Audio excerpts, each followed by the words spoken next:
Bienvenidos al programa Diálogos en Tierra del canal Tierra Televisión. Nos encontramos en el cuartel general del Ejército con don José Calvo Pollato, escritor, catedrático de Historia y que nos va a hacer vivir muchas aventuras de las cuales ya están escritas en un sinfín de novelas.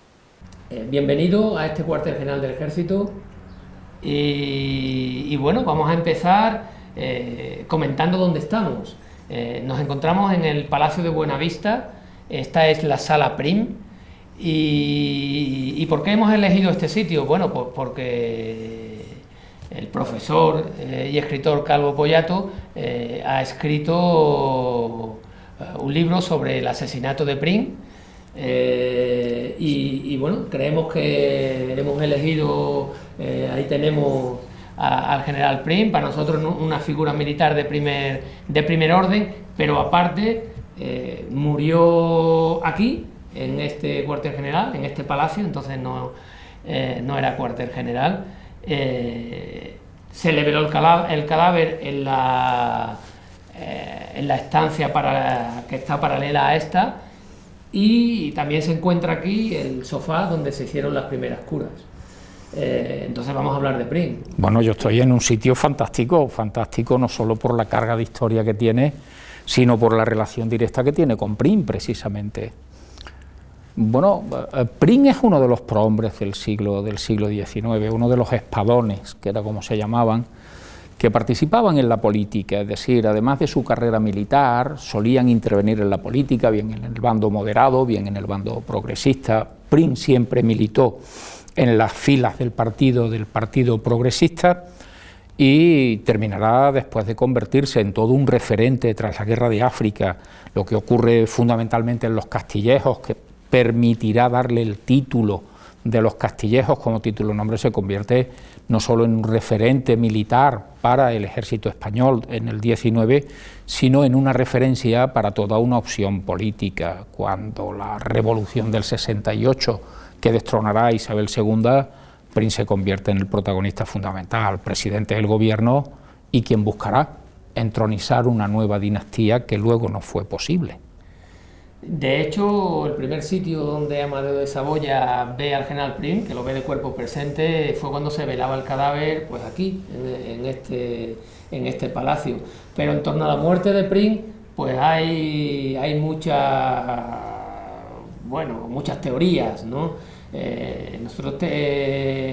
Ha habido varias, entre ellas este estudio que hizo la Universidad Complutense de la momia de Prim.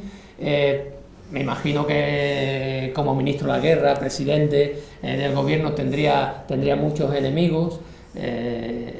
Hablan del duque de Montpensier, yo soy de Sanlúcar y entonces el duque allí, pues bueno, está en nuestra boca todos los días, y siempre decían que había hipotecado la finca Torrebreva para pagar a los asesinos, pero de todos los grandes magnicidios que hubo aquí, el de Cánovas, el de Eduardo Dato, el de Canalejas, el de Prim, el que no tiene, no se sabe quién lo mató, o aparentemente es Prim. El de Prim. Sí, en España han sido asesinados 5 presidentes de gobierno. Los que tú has enumerado, el caso de Cánovas del Castillo, el caso de Canalejas, el caso de Eduardo Dato y también el caso de Carrero Blanco, que es asesinado por ETA, ¿no?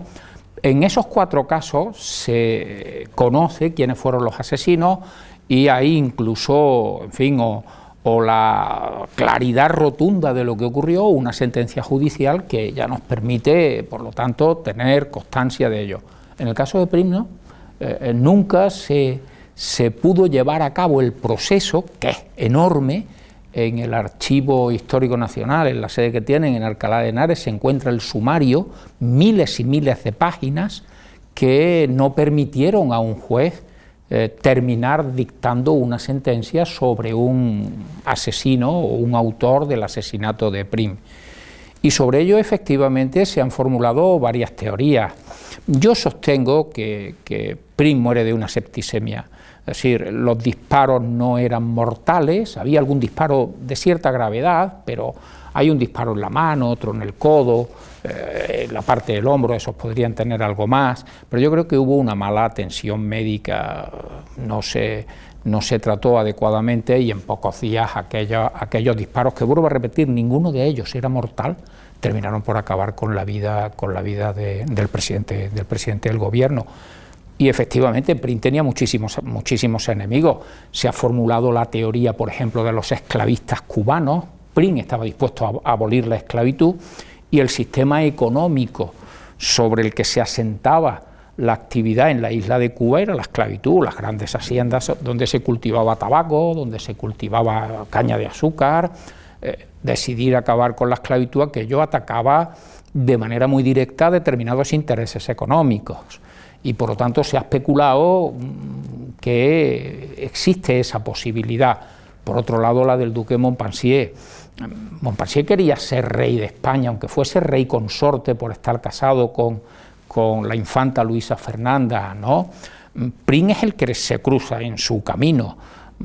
Cierto que cuando tiene un duelo con el infante Enrique, el infante don Enrique de Borbón, eso dañó muchísimo la candidatura de Montpensier. Se piensa que el dinero con que se pagaron a algunos de los autores de lo que ocurre ahí en la calle del Turco lo puso Montpensier. Yo pienso incluso que quien está ahí en la calle del Turco dirigiendo la cuadrilla de asesinos que va a acabar con la vida del general, con la vida de Prim, es un diputado jerezano que se llamaba Pauli Angulo. Pauli Angulo es verdad que siempre lo negó, que siempre negó haber hecho esto, pero se marchó y no regresó nunca. Ni siquiera él era republicano, ni siquiera cuando sus correligionarios proclamaron la Primera República se atrevió a regresar a España. Y hay muchos datos que se pueden ver en ese sumario que nunca terminó en una sentencia. Hay muchos datos que indican que Pauli Angulo estaba allí. Hay la declaración de un barbero, creo recordar que se llamaba Ufano, que se presentó ante el juez y le dijo que había afeitado a un señor que tenía el pelo pintado de negro pero que era pelirrojo. Pauli Angulo era pelirrojo y tenía barba. Cuando el juez indagó, le dijo el barbero en qué casa había estado, en qué localidad, resultaba que el secretario de Pauli Angulo había contratado 2 habitaciones en esa casa unos días antes, ¿no? Yo creo que hay, en fin, ciertas coincidencias que para un juez me parecen importantes.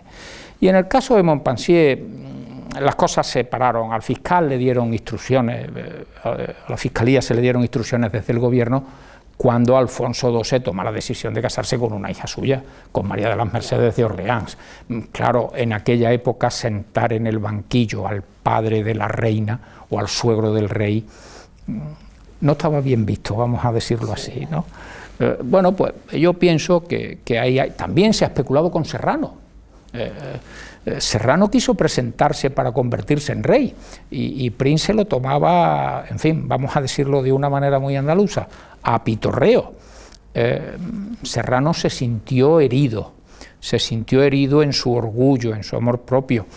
Cuando Amadeo viene y ve por primera vez el cadáver de Prim de cuerpo presente, como ha dicho, su esposa, doña Francisca Agüero, le dice al rey, cuando Amadeo dice que no parará, no cejará en su empeño hasta descubrir quiénes han sido los que han acabado con la vida de su marido, la viuda lo que le dice, pues no tiene usted que buscar muy lejos, majestad.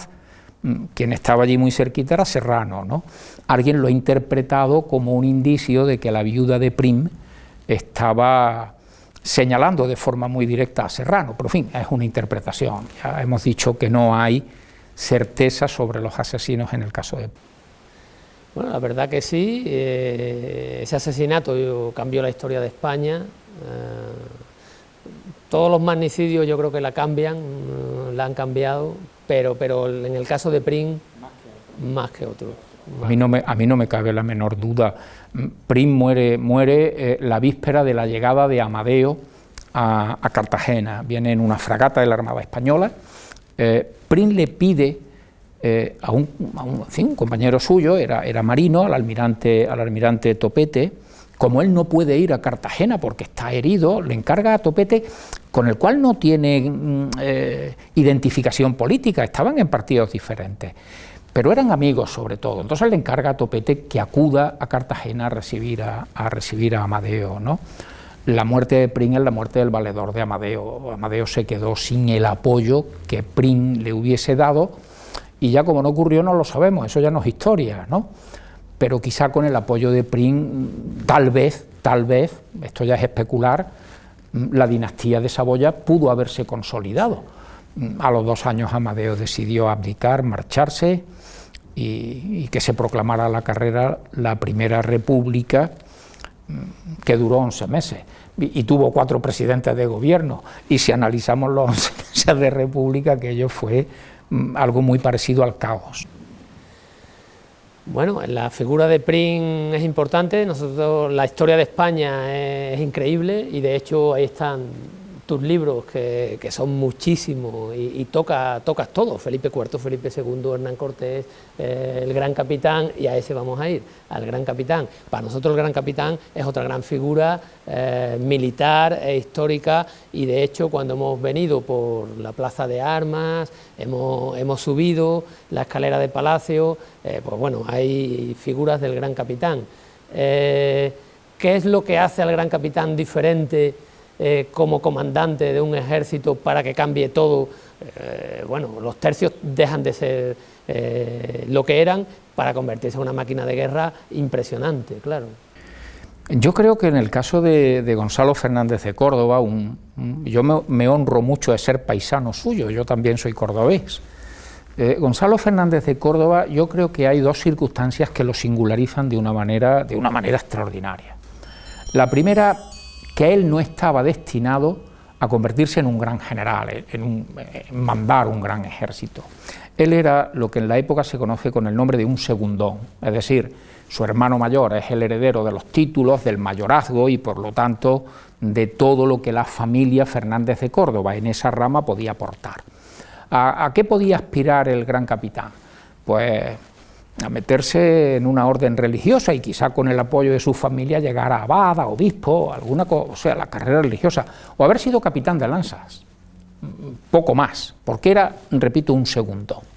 Sin embargo, en la Guerra de Granada él ya pone de manifiesto que tiene dotes estratégicas que están fuera de lo común, y la reina, fundamentalmente la reina Isabel, se fija en él. De tal manera que, terminada la Guerra de Granada, cuando se plantea la primera campaña de Italia, porque a los franceses están atacando la rama menor de la corona de Aragón, se le entrega el mando de un ejército en medio de una bronca notable. Porque claro, todos los prohombres de la nobleza, el duque de Alba, el duque de Medina Sidonia, el duque de Arcos, pensaban que el mando de ese ejército, ¿cómo se le iba a entregar a un segundón? Esa es una decisión de la reina, que yo creo que Isabel la Católica, una de las virtudes que tiene es una vista extraordinaria para escoger a sus colaboradores. Desde Fray Hernando de Talavera, el propio cardenal Cisneros, al Gran Capitán. Le entregan el mando de un ejército, cosa que no era normal en un segundón. Esa sería su primera singularidad, su primera cosa extraña que ocurre con él.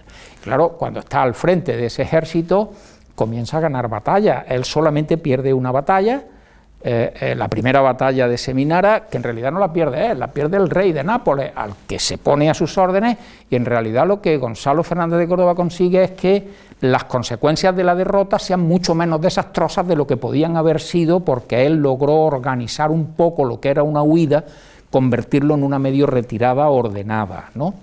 Esa sería su primera cuestión. Y claro, cuando empieza a ganar batallas son sus propios soldados. Yo me he imaginado esta escena cuando escribí la novela sobre el Gran Capitán, me he imaginado esa escena muchísimas veces en Atela, en el campo de batalla de Atela. Son sus propios soldados los que gritan, lo que le gritan una y otra vez, Gran Capitán, que es como luego se va a conocer. ¿Y cuál es la segunda cuestión a la que me refería? El gran arma de lucha, de guerra en la Edad Media ha sido la caballería. Un caballero era en aquella época, literalmente, era como un carro de combate de nuestra época, poco menos. La infantería había perdido el papel que había tenido en el mundo antiguo.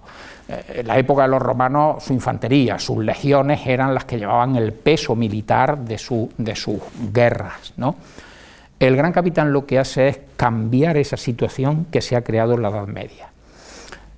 Va a ir dándole cada vez más protagonismo a la infantería, capaz de enfrentarla a la caballería, y ya los infantes dejan de ser peones, es decir, auxiliares de los caballeros en el combate, sino que empieza a haber unidades de infantería capaces de enfrentarse a esa caballería. Y claro, cuando vence a la florinata de la caballería francesa en batallas como la de Cerignola, por ejemplo, él pone de relieve cómo la infantería tiene una capacidad de lucha que había perdido a lo largo de la Edad Media y revoluciona por completo el arte de la guerra. Es decir, la infantería vuelve a cobrar un protagonismo que va a tener durante 2 siglos y medio, 3, hasta que ya, en fin, las armas modernas que van apareciendo cambian esa situación.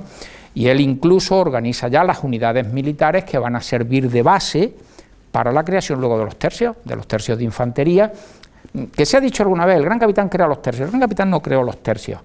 El Gran Capitán muere mucho antes de que los primeros tercios aparezcan como tales por primera vez. Él muere en 1515 y faltarán casi 20 años. Pero esos tercios se van a organizar según el modelo de las unidades de infantería que ha creado el propio Gran Capitán. Por cierto, que el rey Fernando se portó muy mal con él. Sí, eso al final, pues bueno, con la conquista de Túnez, que manda al cardenal Cisneros, dice, manda a un cardenal a combatir y a mí me deja rezando, ¿no? Yo recuerdo siempre, yo he dicho una cosa, hombre, con todo el respeto, el Gran Capitán es virrey de Nápoles, es decir, uno de las 2, 3, 4 personas más importantes de la corte, el virrey de un reino muy importante. Cuando el rey, que no se fía de él y le fue siempre de una lealtad a prueba de todo, regresa a España, lo manda de alcaide a Loja, cierto, comandante del puesto de la Guardia Civil, en términos actuales, en fin, con todo mi respeto a la Guardia Civil, no quiero decir nada, pero estoy diciendo un virrey que ha regido un reino en nombre del rey, nada menos que el reino de Nápoles, se le manda de alcaide a un pueblo de Granada. ¿Y qué hizo Gonzalo? Muchos otros hubieran alegado cosas, ¿no? Se fue a Loja porque su rey se lo había mandado. O sea, le fue de una lealtad extraordinaria. El rey no le pagó bien. Incluso cuando le pidieron cuentas, lo de las cuentas del Gran Capitán tiene una parte de leyenda, ¿no? Pero tienen su fundamento. Quien quiera ver las cuentas, era espléndido, ¿eh? No se cortaba a la hora de gastar dinero. Y desde luego no se cortaba a la hora de gastar dinero, por ejemplo, en información. La cantidad de dinero que le paga a espías para saber a qué se va a enfrentar, es decir, cómo está configurado el ejército enemigo, cuántas piezas de artillería tiene, cuánta gente de caballería hay, cuántos de infantería, por dónde se están moviendo. Él tiene una información extraordinaria que se la facilitan gente que paga estupendamente, ¿no? Bueno, pues se habla mucho de las cuentas del Gran Capitán, que no presentó cuentas. Las cuentas están en Simancas en un volumen, permítame la expresión, en un volumen voluminoso. Es decir, y allí está especificado todo lo que gastó, ¿no? A alguno de los administradores sí le dijo alguna cosilla, ¿no? Eso ya forma parte de la leyenda, ¿no? Lo de aquello de gobernar, de arreglar campanas rotas de tanto repicar por las victorias de vuestro ejército que he mandado yo, y lo de, en fin, pomos de colonia y de aromas para evitar el hedor de los muertos enemigos, tal, en fin, y luego aquel famoso 1.000.000 de ducados por pedirle cuenta a quien os ha regalado un reino, ¿no? En fin, es un personaje extraordinario, sin duda, sin duda. A mí me dio mucha pena que 1515, que es cuando muere, 2015, que era el quinto centenario de la muerte del Gran Capitán, pasara con más pena que gloria.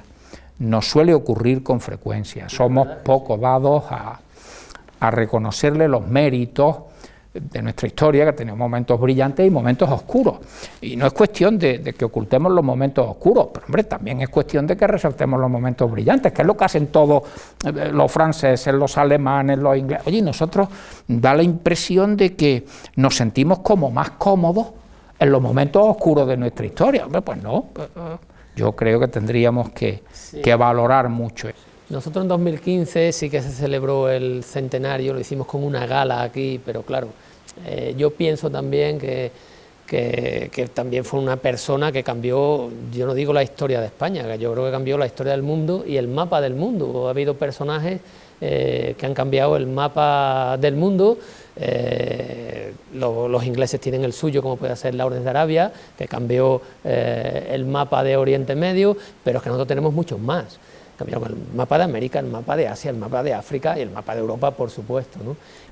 Pero tenemos como cierto complejo a la hora de defender esos momentos de nuestra historia. Yo el otro día comentaba en una entrevista en una cadena de radio y decía, mire, si Hernán Cortés fuese británico, fuese inglés, habría pasado a la historia no como algunos ahora dicen, es que Hernán Cortés era un genocida.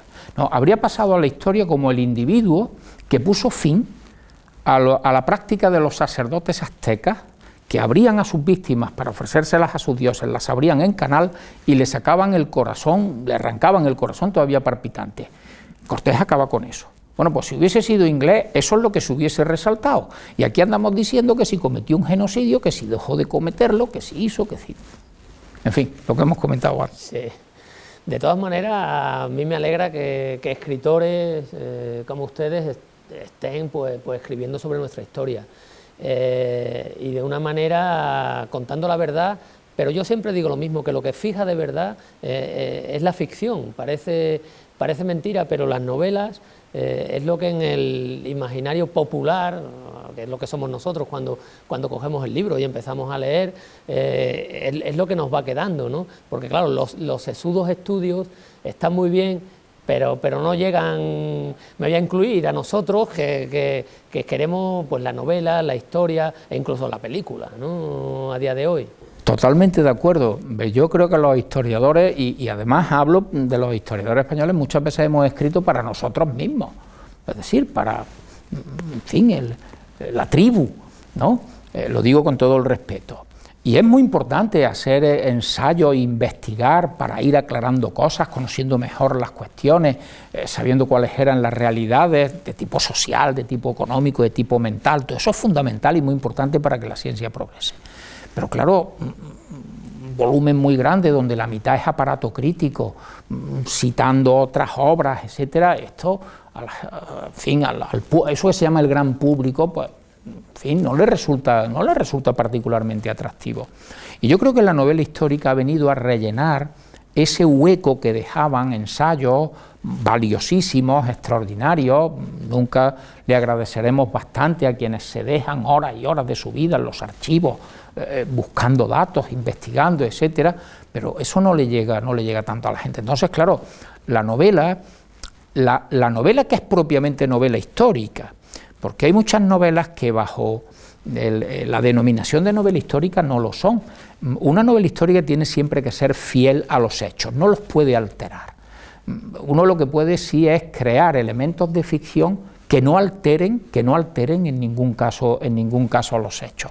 Yo qué sé, si en una novela sobre marinos tienen que embarcar en los barcos, tienen que preparar la comida, etcétera, y tienen que embarcar vino, y no sabemos de dónde venía el vino, sabemos que se embarcaron barriles de vino o aguardiente que formaba parte de la dieta de los marinos en el desayuno siempre.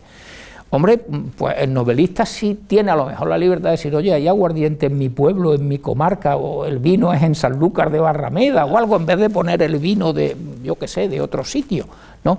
Bueno, esas son pequeñas libertades que no son históricas, pero que no alteran los hechos, absolutamente para nada. Un novelista sí puede tomarse esas libertades, pero no puede alterar en modo alguno los hechos. Y luego, claro, en las novelas aparece el diálogo. Está claro que uno no andaba debajo de una cama o detrás de una puerta escuchando lo que se estaba diciendo, pero ese diálogo tiene que ser verosímil, es decir, tiene que responder a la época. Por ejemplo, la escala de valores de la gente del siglo XVI tiene muy poco que ver con la escala de valores que nosotros tenemos. Hoy, si preguntamos cuál es la escala de valores de la gente, nos va a decir que en primer lugar está el dinero, y después el dinero, y en tercer lugar y sin embargo el honor era muy importante en el siglo XVI o en el siglo XVII. La gente, si sentía su honor atropellado, actuaba. yo los he repetido muchas veces, hay unos versos de Calderón de la Barca, a mí me parecen espléndidos, en El alcalde de Zalamea, ¿no? Cuando Pedro Crespo dice, al rey la hacienda y la vida se han de dar, pero el honor es patrimonio del alma y el alma solo es de Dios. ¿Qué nos está diciendo? Que sí, que el dinero ahí lo tiene el rey si le hace falta, y la vida sí la tengo que entregar, pero el honor no. Bueno, pues cuando construimos un diálogo en una novela ambientada en el siglo XVI, hay que tener eso en cuenta. Entonces la gente diría, son más raras están, ¿no? Hay que tener en cuenta esa escala de valores de la gente de otro tiempo. O, por ejemplo, el fenómeno de la religiosidad. Hoy la religiosidad no impregna la sociedad. Las sociedades son más laicas que otra cosa. Sin embargo, en el siglo XVI la religiosidad lo impregnaba absolutamente todo.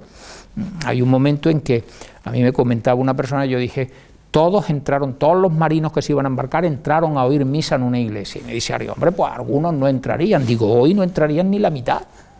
Digo, pero en el siglo XVI entraban todos. Es que, entonces, eso hay que tenerlo presente a la hora de construir esas situaciones. Y yo creo que en España se está haciendo muy buena novela histórica. Yo también lo creo, ¿eh? Y bueno, ahora que hemos hablado del vino que se embarcaba, desde luego en las 5 naves, la Trinidad, la Victoria, que salieron de Sanlúcar de Barrameda en septiembre de 1519, seguro que llevaban manzanilla de Sanlúcar, no sé si había entonces o no, pero la embarcaron. Y bueno, empiezas con la Ruta Infinita, que es acerca de la circunnavegación de Juan Sebastián Elcano, cuando salen comandados por Fernando Magallanes, y bueno, y Juan de Cartagena, que no sale el nombre, pero sí que estaba casi al mismo nivel que Carlos I, el rey Carlos, pues mete a un español ahí, que ahora nos contará un poquito de eso, porque me parece una gran historia, y luego sobre la figura de Juan Sebastián Elcano. Tienes la Ruta Infinita, y luego vamos a hablar de la Travesía Final, claro, que ese es el último libro que hay que leer ya. Bueno, mira, yo escribí la Ruta Infinita. Siempre que se escribe una novela hay alguna razón por la cual se hace eso. Hombre, yo había una, pues si se quiere, de oportunismo. La novela sale en el momento en que en 2019 estamos comenzando el 5º centenario del comienzo de lo que terminaría siendo la Vuelta al Mundo, por lo tanto era un momento interesante, ¿no? Los novelistas solemos utilizar esas cuestiones, pero había una razón mucho más importante. A mí siempre me producía cierto desasosiego cuando leía en sitios la primera vuelta al mundo de Magallanes. Magallanes no dio la primera vuelta al mundo. La primera vuelta al mundo de Magallanes Elcano, pues mire usted, tampoco. Quien da la primera vuelta al mundo es Juan Sebastián Elcano. Porque Carlos I había en fin, puesto una flota al servicio de Magallanes, de 5 barcos, le ha dado unas instrucciones muy claras en Valladolid, que es que no se entre en aguas del hemisferio portugués. Los españoles y los portugueses se habían repartido el mundo en el Tratado de Tordesillas en 2 hemisferios. Lo que pasa es que nosotros pensamos siempre hemisferios en términos norte-sur, y esto se lo repartieron este-oeste. Hay un hemisferio hispano y un hemisferio lusitano. Carlos I ha dejado muy claro que no se entre en aguas del hemisferio lusitano. Por lo tanto, si navegan aquí para ir a las Islas de las Especies, tienen que volver por el mismo camino. El rey estaba prohibiendo de alguna manera que se pudiese dar la vuelta al mundo. Magallanes muere en un combate con los nativos en Mactán. Mactán era un sitio que está al sur de lo que hoy son las Islas Filipinas, antes de llegar incluso a las Islas de las Especies. Quienes allí llegan son Gonzalo Gómez de Espinosa, uno de los grandes olvidados de nuestra historia, Juan Sebastián Elcano, y cuando salen de Tidor deciden que uno de los barcos, el que está en mejores condiciones de navegar, porque la Trinidad está haciendo agua por todas partes, que es la Victoria y que es la que manda Elcano, que se meta por aguas del hemisferio lusitano. Están desobedeciendo al rey. Y desobedecer a un rey en el siglo XVI no era una broma, luego ya después han pasado otras cosas, pero en el siglo XVI desobedecer a un rey no era ninguna tontería, ¿no? Y Elcano decide no cumplir lo que se ha estipulado en las capitulaciones y darle la vuelta a la tierra. y viene cargado de clavos a Sanlúcar de Barrameda y llega el 6 de septiembre de 1522, 2 días después a Sevilla. Desde Sanlúcar le escribe al rey y el rey le dice que vaya rápidamente a Valladolid a contarle qué es eso de que le ha dado la vuelta, al mundo, que ha circunnavegado él. Y Carlos I lo tuvo muy claro, le concedió un escudo de armas con un lema, con una leyenda que decía primus circundedis me, fuiste el primero que me diste la vuelta, que me rodeaste. Bueno, pues yo con la ruta infinita, una de las cosas que quería dejar clara es que el papel del cano es el fundamental, en buena medida casi exclusivo, es el hombre que le da la primera vuelta al mundo, ¿no? En fin, y cuando además a comienzos ya en el año 18, Portugal comenzaba a reivindicar su papel en la primera vuelta al mundo, cuando lo que hicieron fue poner todos los palos que pusieron en la rueda, y aquí no reaccionábamos, fue lo que me impulsó todavía más a escribir la novela. ¿De qué se deriva todo esto? Pues en parte porque el diario más importante que tenemos de lo que pasó en aquella expedición lo escribió un italiano, se llama Pigafetta, Antonio de Pigafetta. Que no se busque el nombre del cano en el diario de Pigafetta, no lo nombra, es un devoto de Magallanes. Cuando muere Magallanes lo presenta con tintes épicos. Ha muerto nuestro guía, ha muerto nuestra luz, ha muerto nuestra esperanza. Es decir, con Magallanes se había acabado todo, y no acabó todo, sino que aquello continuó con otro. A Elcano no lo nombra, y Elcano es el capitán del único barco que está dando la vuelta, es decir, no se busque el nombre del Cano en el diario de Pigafetta. Yo creo, claro, que esas cosas, que es una fuente importante, influyen luego a la hora de decir la vuelta al mundo de Magallanes. Claro, si Elcano no aparece. Hay un escritor, que es un gran escritor, Stefan Zweig, escribe una biografía de Magallanes ya en el siglo XX y pone al Cano poco menos que de delincuente. La biografía de Zweig fue una biografía que se leyó en todo el mundo. Bueno, pues flaco favor también para el Cano. Y el Cano efectivamente tenía sus cosas, como todo el mundo, pero que era un marino de raza, eso no se lo puede quitar absolutamente nadie, y que navegó por unas aguas desconocidas para los navegantes españoles y que logró llevar la victoria hasta Sanlúcar de Barrameda en unas condiciones tales que cuando llega a Sanlúcar no pueden remontar el Guadalquivir. El Cano llega a Sevilla remolcado. Por cierto, hay una escena muy bonita que encaja con lo que decíamos antes.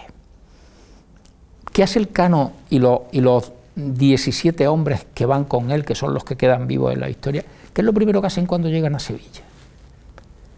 Pedir velas para ir a ponérselas a la Virgen. ¿Hoy ocurriría eso? Yo diría que más bien no. O sea, piden velas porque ellos han hecho una promesa en una tormenta en que creen que ya está todo perdido, de ponerle unas libras de cera a una imagen, a la Virgen de la Victoria, que está en el convento de los franciscanos de Triana, y eso es lo primero. Hay un cuadro que está en el Museo Naval, un cuadro de Salaverría, donde lo que se ve es a Elcano, son auténticos muertos vivientes, andrajosos, greñudos, demacrados, han pasado un hambre, en fin, muchas penalidades, y se ven con las velas en la mano, con los cirios, bajando del barco. Yo durante mucho tiempo pensé, digo, bueno, el autor, el pintor, en fin, en su derecho a la libertad de cómo expresar una cosa en un cuadro, se le habrá ocurrido esto. Cuando luego leí, me documenté muy a fondo sobre cómo se produce el desembarco, digo, no, hombre, que salieran del barco con las velas ya no lo sé, pero que lo primero que piden al llegar a Sevilla es cirios, velas para ponérselos a la Virgen. Eso es algo que hoy nos llama mucho la atención, pero es que eso era propio de la época. Ese viaje, desde luego, bueno, yo creo que ni un viaje a Marte puede igualarse a ese tipo de viaje que hace Juan Sebastián Elcano y todos los españoles que iban con él, que por cierto, la tripulación era casi mundial, porque había africanos, había un poco de todo, ¿no? Italiano. Es verdad que había gente de muchas nacionalidades, y como ahora está muy de moda lo multicultural, pues entonces la expedición aquella era multicultural, ¿no? Estamos en el siglo XVI, Probablemente no sabemos el número exacto de hombres que embarcaron en esos cinco barcos. Yo sostengo que eran 4 naos y una carabela. Hay quien sostiene que eran 3 naos y 2 carabelas. Bueno, estamos hablando de unos 240 hombres. Algunas cifras hablan de 236, otras lo elevan hasta 250. Bueno, 240 hombres aproximadamente. De los 240 hombres, 160 son españoles. Que luego hay un griego, hay 2 italianos, hay un alemán. Ustedes sí, están al servicio. Hay bastantes portugueses, hay casi medio centenar de portugueses. De hecho, en Sevilla, cuando la flota se estaba aparejando, se estaban preparando los barcos, la gente había bautizado la flota de Magallanes como la flota de los portugueses. O sea, que quiere decir que había un número de portugueses muy elevado, ¿no? Pero vuelvo a repetir, de los 240, hombre, el 70% eran españoles. Lo que pasa es que hoy viste mucho la multiculturalidad. Entonces tenemos que volver a situarnos en el Sin duda la misión era totalmente española. Hombre, la patrocina el rey de España con recursos españoles. Magallanes no puede nacionalizar. Entonces se decía naturalizarse, hacerse español, porque las Cortes lo habían prohibido.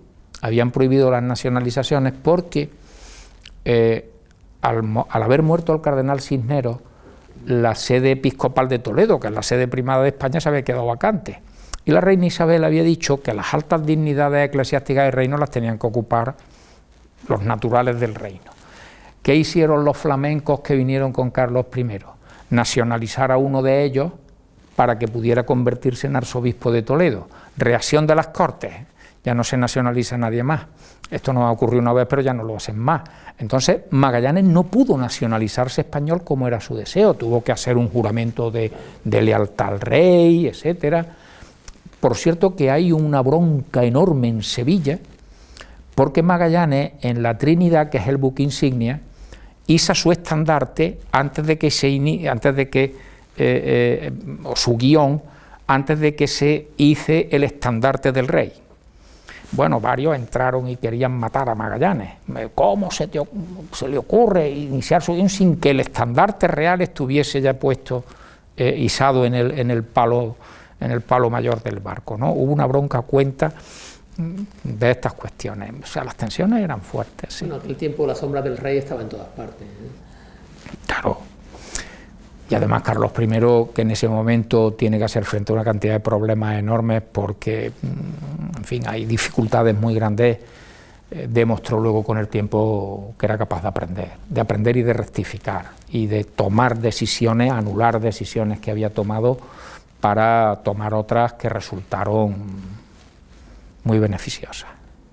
Y el libro que acabas de sacar de la travesía final, que bueno, que todos pensamos que Juan Sebastián Elcano da la vuelta al mundo y el tío dice, bueno, pues ya soy, vamos, el gran almirante aquí, ya soy la leche, me voy a mi gran finca, no sé, a descansar, pero no, Juan Sebastián Elcano nació, yo creo que encima del mar y murió encima del mar, ¿no? Y esta travesía final... Mira, antes comentaba que siempre se escribe, hay alguna razón, por lo menos en mi caso, ¿no? Hay alguna razón por la cual se escribe una novela. Yo decidí escribir La travesía final porque Elcano desaparece de los manuales de historia. ¿Sí? Un tipo que le ha dado la primera vuelta al mundo, en las condiciones que se las ha dado, etcétera, y pues ya no se vuelve a hablar de él, ya ha desaparecido. Bueno, pues Elcano continuó, es decir, allí había otra cosa. Y La travesía final lo que recoge es lo que pasa en España con Elcano como centro de la novela entre 1522 y 1526. Efectivamente, el rey le da una pensión a Elcano, una pensión de 500 ducados anuales. Si yo digo 500 ducados, pues mucha gente dirá, bueno, ¿y qué se podía comprar con 500 ducados? ¿Un pan? ¿Una casa? ¿Un caballo? Quizás nos sitúe saber que un buen sueldo de la época, en todo el año podían ser 80 o 90 ducados. Es decir, que 500 ducados era, diríamos ahora vulgarmente, un pastizal, ¿no? Y claro, pudo haberse retirado a tener ya una vida regalada, una vida tranquila, un hombre que tiene ya el prestigio que le ha dado el haber sido el que da la primera vuelta al mundo. Sin embargo, él lo que quiere es ser almirante de una armada real. Esa es su gran ilusión. Y en los años siguientes va a pugnar por eso. Las tensiones con Portugal son muy fuertes. Él va a estar en la delegación española que se reúne con los portugueses para ver dónde están las islas de las Especias. Se reunían alternativamente en Badajoz y en el Baix y en Badajoz, a un lado y otro de la frontera. No se pusieron de acuerdo, los españoles sostenían una cosa, los portugueses sostenían otra, pero allí estaban los mejores cartógrafos, los mejores geógrafos, los mejores pilotos, tanto por parte del hijo de Cristóbal Colón, Hernando Colón, Diego Ribeiro, que es el cartógrafo más importante que hay en la Casa de la Contratación, está el hermano de Américo Vespucio, Juan Vespucio, y está el Cano. Y los portugueses tienen a Lope de Sequeira, a Lopo Homem, es decir, a sus grandes hombres, ¿no? Allí está el Cano, lo cual quiere decir que tiene un reconocimiento. Y al final terminará siendo almirante de una flota, o de lo que queda de una flota. Pero ¿de qué forma, no? ¿De qué forma? Y eso de nuevo nos lleva a meternos en el ambiente de otro tiempo. En aquella época era mucho más importante pertenecer a un determinado linaje, ser de una determinada familia, que tener méritos conseguidos a base de sudor y de esfuerzo. Era otro modelo de sociedad. Era más importante el pedigrí familiar, por decirlo de alguna manera, que el esfuerzo personal y la capacidad personal, ¿no? Bueno, a la hora de elegir un almirante pesó mucho más la importancia de una gran familia que la capacidad que otros habían demostrado al frente de un barco, al frente de una escuadra, ¿no? Bueno, pues todo eso es lo que se cuenta en la travesía final, en un momento en que, por ejemplo, se libra la batalla de Pavía, que supone una gravísima derrota para los franceses que los echa definitivamente de Italia, ya en este caso del norte de Italia. Gonzalo Fernández de Córdoba los había expulsado del sur de Italia, ahora los expulsan del norte de Italia. Francisco I queda preso.